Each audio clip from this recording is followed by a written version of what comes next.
is O'Neill Reese. I'm co-CEO of IFIRE Insurance. We are, an educational financial agency, and what we really do is we try to put out education to the main masses, right? So we just try to make a culture out of financial literacy. So, if you guys ever want to research or, if you ever want to get in contact with any of our agents, you can check us out at ifireinsurance.ca. That's IFEIRIE insurance.ca, where we'll help you, educate you on different things like insurance, investment strategies. Even if you're a newcomer to this country looking at, super visas, travel insurance, health and dental, all depending on where you work, we have it all, right? So, we'll show you how to kind of make, that financial plan for yourself and for your loved ones and your family, right? So, you know where to hit us up. That's ifireinsurance.ca. What we stand for is insurance, resources, investments, and education. That's IRE, right? And that's a Jamaican term. Everything is IRE. Is it? Welcome to The Gist with Africanadians. Today we just wanted to talk about a little bit more of a serious topic. Talk about finance, what our experiences have been so far, and just how to better our situation. Right. Yeah. I think we need to start as usual. Some of our viewers are watching it for the first time, and so let's start introducing ourselves once again. Let's start from my left side. My name is O'Neill. I'm a finance manager, and that's what I specialize in. So we'll talk about a little bit about finance a little bit. Awesome. But yeah, let's ready to get O'Neill kicked in the off. house, okay? Let's do it. Hi, I'm Shay. I'm also a financial advisor and investor, so we can definitely talk about topics. Awesome. Hi, Ella. Hi, it's Maya. Hi, my name remains Ayodele Adeyemi. People call me AY the Senator. I'm an all-rounder, but I don't have that experience of those two. So today, I think we will be hearing more from them. So let's get it started. So first off, I just kind of want to know what your guys' experiences have been with finances so far. Okay, if I may, it's not been that easy to transition from Africa, to be precise Nigeria, where I came from, down to Canada, and balance my financial life. Before in Nigeria, this is how it is. I spend what I have. Whatever I work for, any money that comes to my house or comes to my hand is what I spend. Although we have access to loans and what have you, but it's not as fluid and open and accessible like what we do have here. So you have to limit yourself. In fact, I was brought up not to borrow money. My dad will ring out to you, do not borrow. In fact, he will go for the Bible says, hold no man, no money. So that actually, if I have to say help me, or without this new knowledge, made me to limit my expenditure or spending money that much. I have to limit it to whatever I have is what I'll spend. And transitioning into Canada, it's been a blessing and a curse at the same time, because they started dangling a lot of stuff into my face when we came. I have my money to buy my first car. They told me, no, you're not going to have enough credit history. You need to start building credit history. So go to the bank, get loan for the car. I said, no, I have my money. He said, no. So I was, in a way, coerced and encouraged to go buy more than I would have bought. I want to buy a car of 5,000. They said, no, you don't need to. I have to go for 10,000 because I got a loan. Somebody took for me too, and they endorsed it. Before I know what is happening, I'm going to give you a full details about how things turned out in a year or two. It's not rosy and it's not pretty. That's my experience so far. Yeah. Maya, How about you ladies? were you born here? No. Okay. All right. How is it back home and here? Any difference? By the time I left my country, I was actually 13, so nothing much. And then my country, which is Congo, and then I moved to Uganda. I stayed there for 7 years, which was school, home. So no experience with the financials as well. But when I got here, I mean, based on what I know back home, you want to get something, just go pay the full amount. Exactly. Like you don't need to have, we need to check your credit score or certain things. You can't even use your debit visa to buy. You need a credit card to do that. So nothing of that was back home. So when I got here, it was a little bit harder. Because I'm like, okay, I'm new here. I have nobody to guide me. I'm just with my family. We all have that same mentality. You have nobody to guide you. That is the word. So like, okay, how are we going to do this? The credit card, how do we get the credit card? Or what do we need to get the credit card? And how do we spend the little money we're getting right now to like build our credit score? Thank you. So it was a little bit hard, but the more you stay here, I guess, the more you do researches of your own as well, just to like. Unfortunately, sometimes we didn't even have time to do research. Exactly. We were just thrown into the fray, figure it by yourself, and unfortunately, many fell into big traps of, getting a lot of debt into their own, net, whatever. Okay, let's hear from you. Like Maya, I guess I didn't have that much experience back home with finances before I came here. I mean, I came here when I was 17. So, I came here as a student. Yours is different. You came as a student, so someone is bankrolling you, like dad, mom, paying for your bills. Well, no, yes and no. Okay. I mean, they paid my tuition, but then when it came to when I moved into my apartment, house rent, food, everything. So technically, I was working. The way I used to do my finances, even if I got a credit card, because everyone gets a credit card. Everybody always get a credit card. But my rule was always, I get the money and then use my credit card if I pay back. So I don't use my credit card when I don't have the money. You are smarter. A lot of people don't do that. They will spend, then they will tell themselves, I will pay later. Pay the minimum, they will tell you. Don't worry, it's spread for the next 25 years and you will never get out of it. Yeah. That was a smart one. And that's it. I can relate to the student experience. Coming to Canada. I totally understand that because I was a first generation Canadian, right? Both of my parents are from Jamaica. Oh. So I grew up in an immigrant household, so I totally understand. Eat from home. Don't spend more than you can afford. Live below your means, right? You don't need that. All these things are. That's how I was raised, right? So understanding the two sides of the back home mindset and the Western mindset, right? Yeah. You kind of have to know how to leverage the two. Mm-hmm. And what I realized, when it comes down to finances, you have to have an education in finance or about money, period. Can you repeat that? You have to have what? Education. You have to have financial that's it. Education. That's it, right? You have to know how money works, right? So if you know how money works, well then you can do different moves. So the foundation. So that's the biggest thing, right? We talk about education, right? So when you come to this country, you don't have any protection, right? No. You don't have any, rich daddy bringing you money. You don't have any, you don't have any $1 million sitting in the bank of assets yet, right? Exactly. Yeah. So the biggest thing is you need to start with the first level of financial foundation is protection. Understanding how to protect and get proper insurance coverage, right? If you're sick or disabled, the biggest asset you guys have right now coming to this country is your ability to earn income. Sorry, Especially if you don't is have it credit that cards. easy to quickly get financial insurance, like you The said? craziest thing is what you don't know hurts you. And there's so many insurances out there that you can easily get. Just if you have the ability to pay the premium, right? And they're very affordable too. The monthly stuff. Yes. There's Correct. ones that are And See, they're that's very, the, very- I've had banks come and go, don't get life insurance. I'm like, why am I gonna pay money monthly when I don't like? What if? What do so I what need if it for? something What happens? do I need it for?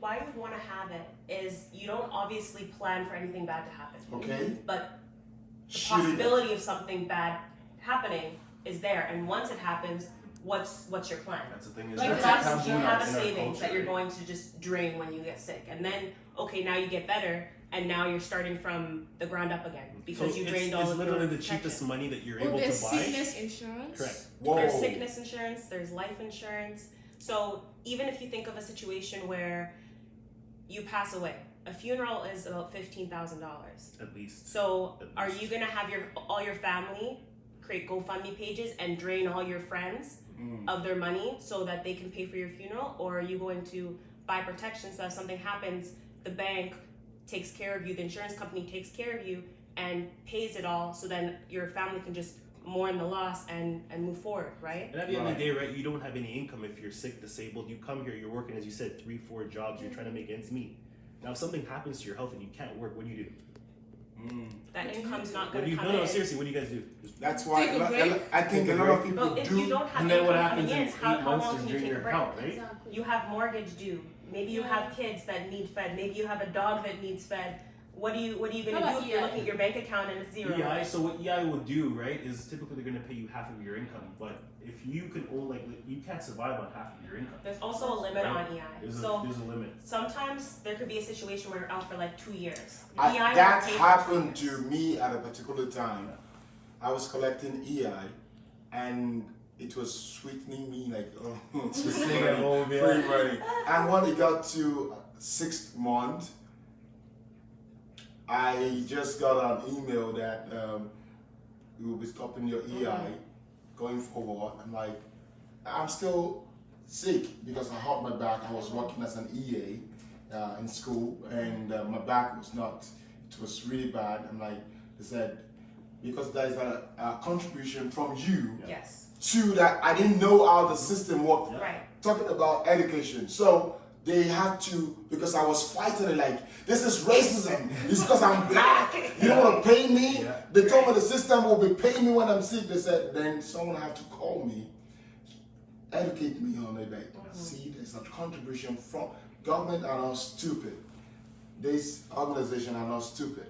They're paying you from what you have banked with them and from others. So at a particular time, it must stop if you can't go back to work. So you're supposed to have secured yourself, insured yourself in one way or the other. Absolutely. Yeah. And that is where you came in talking about that. Yeah. That's it, and And I that's love it. protection, right? So in that situation, if you had an insurance policy on yourself, that wouldn't just pay you the EI, but would pay you on top of that and still make you maintain your standard of living, you would be in a lot better space. I have a question. Let me put this straight because it seems unbelievable. Yeah. So you're saying there's an insurance you can have that gives you money when you're sick? Correct. Absolutely. I don't mean like life-threatening sickness, like I cut my leg or I can't work, I'm blind. Yes. Or Yeah. There's, So like, there's actually insurances where every single time you go to the hospital you get paid. Yeah. So there's an insurance you can purchase where it'll pay you 50, 100, There's different- whatever amount you like. Yeah. Every single time you go to the hospital you get that because they understand that if you get hurt, you miss a day of work. Absolutely. And if you're living paycheck to paycheck, that one day of work can make the world of a difference of if you pay your rent or if you don't. That's your insurance. So then payment that way for you can 3, go 4 to days, you the know what I mean? hospital That's and not feel grocery like that you could have bought bi-weekly. So- you know what I mean? Like there's All right, more question. Go for So your do question. they, with this sickness insurance, do they need like a proof of you being sick or something? Maybe like a note from work or from your Right, you doctor would or just something? like you have like health and dental insurance, and you sometimes need to send in your receipt. Okay. You would do the same thing. You would just file a claim, and then they would process it, so that's and if you you would go get to a the check. hospital. Or if That's you're if you sick or pay disabled. money. Right. Or even if So you're there's sick, if different you types of insurances. So Okay. there's one with this, which is disability. So that would be more if you lose your job or if you get hurt on, and yeah. Or if you break your leg or if you Right. sprain your Can't arm. work. I think throw your I back got out, to when know income that. stops. I got to know So now that. Right. that's called accidental disability. Yes, I got to know that. And then there's sickness, right? Right. Yeah. So there's that if you can't generate income. But there's also a separate hospitalization policy you can purchase where it's just if you go to the hospital. So you can go to the hospital for a day and go back to work and still get paid for going to that hospital for a day because you missed that income that day.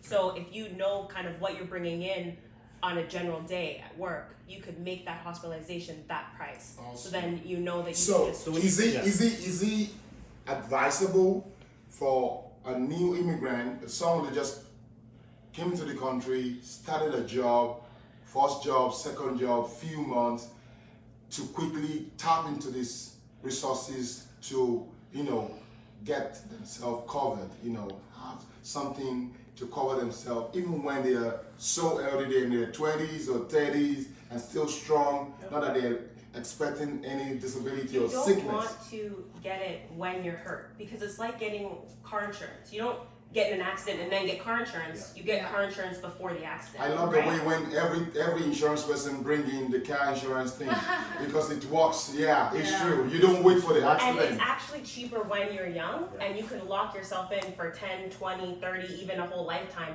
while you're young and healthy. When there's nothing wrong with you, you can get insurance for like $10 a month. Okay.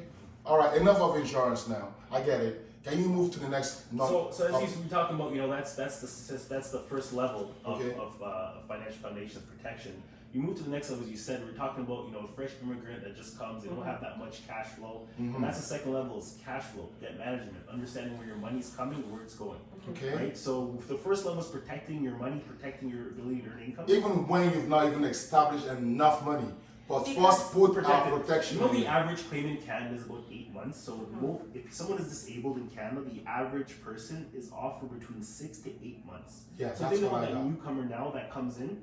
They might pay maybe $50 or so for a premium for full insurance, and that $50 can now cover them for that 8 months that they're off. Oh, right? really? Think about that, right? So now they have no cash flow. They're strapped. They're just starting, right? They got to figure out, how they get credit cards, how their money's coming in, right? Where their money's going, how to rent a place, all these different things, right? So that's the second level, is understanding your cash flow and debt management. Okay. And the idea is also to make sure that you kind of plan properly so that you don't end up behind and you have to catch up before you can even get ahead, right? So if you get everything established, then you can just run and nothing's gonna stop you. Because let's say you invest first, you don't get protection, you're like, oh, let me get money first, and something happens. Now you're back to square one again. True. And then, okay, let's say you get a savings, an emergency savings. So you have like 3 to 6 months income saved up, something happens, like O'Neill said, it could happen for 8 months, back to square zero again, right? So this is what's gonna be able to stop you from falling behind over and over and over again. So you can also protect yourself against this credit card old stuff. Yes. Wow. Absolutely. Wow. Wait, what? I don't get it. What do you mean? So like for example, we're talking about cash flow, right? So as your money's coming in, you're working your job, you have cash flow. The next thing is you're starting to build yourself, build credit, go to the bank, establish maybe a $500 credit card, $1,000 credit card. You don't want to worry about if something happens to you, can't pay that back. So in your credit card, you can actually get a protection on it that can actually protect your balance if you're sick, disabled, or pass away. Okay. But you also have to think about, like, if you have a second generation, if you have children, if something, what people don't really realize, if you have a life insurance policy, let's say for $500,000, something happens to you, now your kids are set up so that they can go through school. True. They can not have to worry about work.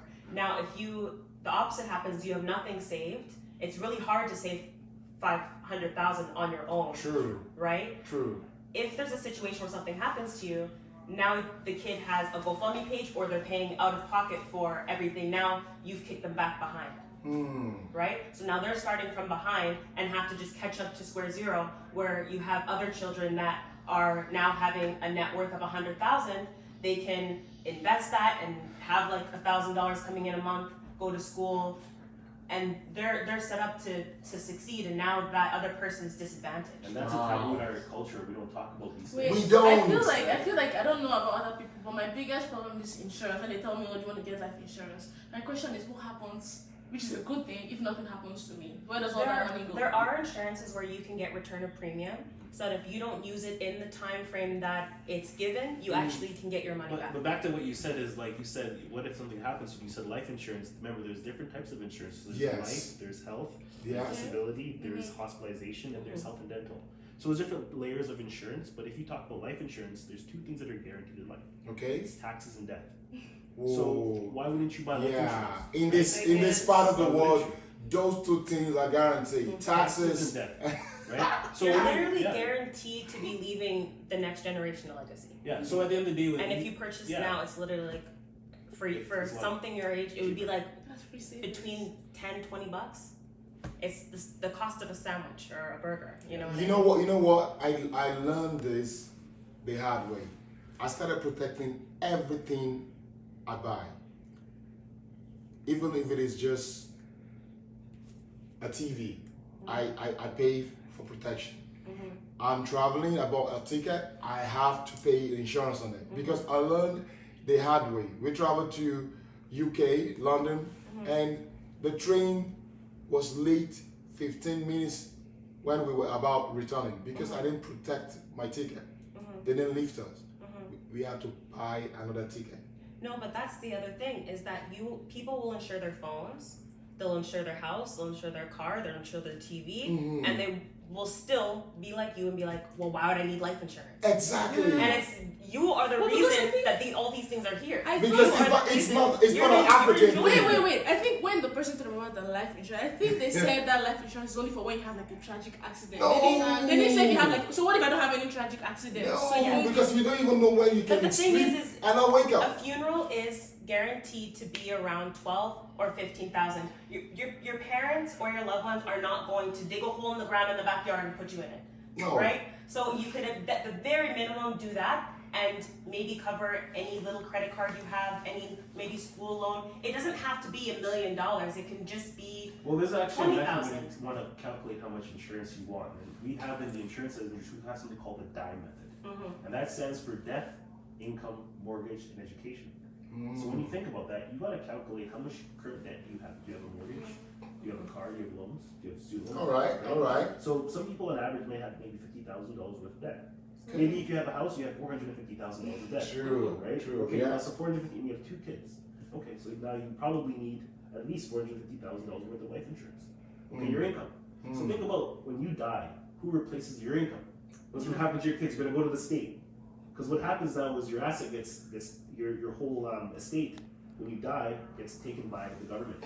So they own now your whole property, your kids, everything. And that happens in this part of the world a lot that you're not even hearing about. It happens. They don't care if you have been paying for the last 18 years and it's just 4 years to go or 5 years. They take it over. Although you You come have to to this understand country, that the bank is your friend until they're not. Yeah, Right? They're never your friend. They're But never The bank is your friend until they're not. They're There never- are different types of life insurance. Because my question was, it's not about like me having an accident. I think like are there some kind of insurances where they only pay you your life insurance if you have a tragic accident? So let's say nothing happens to me and I grow old and die peacefully. You're still covered. You still covered. Yeah. And one thing that I've learned, because I got that information from the kind of insurance that I did and I'm part of now, that I've been doing for some years. We will come more on this insurance, but I want us to go back because I think you're so invested in this life and death insurance and I love it. I want us to go back to Cash flow. cash flow. Yeah. Cash flow. People want to, I need more education on that. The cash flow and how we can get out of debt, how you can manage it before we go to the next one, before this first episode, because throughout this season, we're talking about finance. And cash flow, right, is you're looking at cash flow, we talk about the cash flow quadrants. I don't know if anybody heard of them. No, I don't know anything called finance quadrant. Well, cash flow quadrant it's actually invented by a guy named Robert Kiyosaki, right? And there's 4 ways to make money. Number 1 is an employee. Number 2 is a self-employed or small business owner. Okay. Number 3 as an investor, making money off money. And number 4 is a business owner, right? There's 4 different ways to make money. All right, I think I once belonged to the number 1, then I moved to number 2. So the 3 and 4, I'm still thinking about it to see how I'm doing some investment, but it's not yet yielding because I know it's gonna be a long. So how many of us are in the number 1, number 2? Number one. There's a lot of people in number 1. About 95% of the world are mostly number 1, yeah. And if you're in number 1, will you ever make that next generation cash flow that will sustain any other person? You still can. You For still sure can. you still can. Okay, tell me about it. So I'm not going to continue on the insurance topic, but just to streamline from that, if you, let's say, did do a life insurance policy of $1 million per se, now this child can have $1 million to continue for the next generation or 100,000, Oh, I get it. right? And that's just you using your employee income. What about to if the pay. child is a very, very non-cultured child? He got $1 million. He's gonna squander it. Yeah. So you can also set up an investment policy, right? So if you can invest and just put away $50 a month, $100 a month. The main thing is not the amount, it's the consistency. Okay. So I always recommend automating it. So just every single time you get paid, have $50 come off bi-weekly, go into a separate bank account where you don't have access to it, have it growing at interest so it's compounding, and then That is a good you one. can label someone as the beneficiary. If you started, it will be hard, but once you commit to it, $50 from your paycheck into that, that's a very It good adds one. up. And it adds up at the end of the day. Yeah. So you can be an employee and an investor at the same Yeah. time and have your money work Ooh. harder for you. Because I what's the think, point of working yeah. harder, And the right? thing is what you're gonna realize is if you schedule it right when you get paid, you're not gonna realize it come off. Yeah. Because your bills come off and you don't really focus on every single bill And coming there- off. It just comes off, And right? there are many ways they take money from us. That's it. Different people take money from us, and you like, what is happening? But it's like, you know what? I'm just gonna go on. So yeah, So the government's gonna take their 10-20% and pay themselves, so you should be paying yourself too, right? So if you are taking that away right away, then you're gonna live off of whatever's left. But what happens is we does usually that add up to the RRSP, FETS, Yeah, all and that's those the stuff? strategy, right? So Yeah. what Okay. happens is you're in those two quadrants now. You're an employee and an investor. You work hard enough. Your money's growing. Your money's not working harder for you, meaning that you don't need to make more money in a job. So what the Right. goal is if you can get your investment account to pay out what your income is every month or every year, then you can leave your job, right? Ooh. So Wait, if you what? can, Repeat that, sorry. so if you can get your investments to equal out what you're getting paid, you can leave your job because it will pay you that continually, right? True. So the best rule of thumb is to figure out your yearly income and then divide it by 4%. That will be the value that you need to make to live exactly how you're living right now. Wow. Wait, Wow. so let me break this down. Mm. So for instance, let's say my income is 50,000 per year. So divide 50,000 by 4%. Okay. That will give you a grand value of what you need to be earning in your investment account so that every single time, so if you have an investment that's giving 4% interest, Mm-hmm. then it's going to spit out 4% every single year. Okay. So if you get your I investment didn't know down that's to how that that works. value, then every single year it will spit out your yearly income. And the best part about that is that it's never actually touching the value that's in your investment account. So it will continue to spit out that 4%. Oh my That's God. awesome. What? Oh my God. That's okay. Okay. Wait, what? And then you can pass that down to your kids, and that's the income they're starting off with. So that's and they why can you build said into it you- and get paid every single You year. can be an employee An and still investor. be an investor and make Yes, you that can be next an level. employee and still be a small business owner, and still be a big business owner, and still be an investor. All right, that is the next question. Like, how do you juxtapose? How do you balance? Which one will work faster? O'Neil. It's hard, right? Like, I mean, you have to start somewhere. So most of us started in the quadrant. We started as employees, work a job until we have enough cash flow to sustain us. Yeah. We have to have ideas and think about different resources in our head and have different types of, passions that we're passionate about. And Yeah. eventually what happens is your passion becomes your, what you can eat off of, what you can live off of. Okay. So if you start a side hustle, whether you're into fashion, whether you're into e-commerce or whatever the case is, you can start a side hustle and become self-employed or a small business owner. Doing So- both at the same time. Yeah. Both is yourself, I think right? it's like you were saying, be resourceful. So you can be making $100,000 and squander it. You could be making $50,000 and be really smart. I've read tons of books where somebody was able to become a millionaire off of minimum wage, but it's just about spending less than what you bring in, so that you can Discipline. set it aside. It's about consistency. It's about discipline, and it's also about knowing what that value is. True. If you don't know where the finish line is, you're going to continue to run So forever. this have to go down also to educating yourself and knowing this little tips you're giving us. It's so vital and it's so rich. I'm learning a lot now. And you know what? Because we have to keep it short for today. I don't want you to spill everything today. And ladies and gentlemen, we will be back next week. If you enjoy what you've heard today, comment below, like, share, because we want to go into how do you resolve and bring yourself out of debt. A lot of us from the African community are in big, serious debt, and we're doing 2-3 jobs and it's still not adding up. And I know we have experts in the house. They will give you more in-depth resources and things to do. And from me and the team of Just with Africanadian, we want to say bye. Hi there, my name is O'Neill Reese. I'm today's guest on The Gist with the Africanadians. We just had a great time today. We talked about a bunch of things. We talked about, the foundations of, of finance, financial foundations. And we talked about different things like protection, cash flow, debt management. What we're going to touch on, making a savings plan and, how to investing, right? So, that's what we're going to get into. But I hope you guys really tune in. You guys are going to love what you see. And you're gonna learn a lot. So come on and tune in to The Gist with the Africanadians. Let's get it.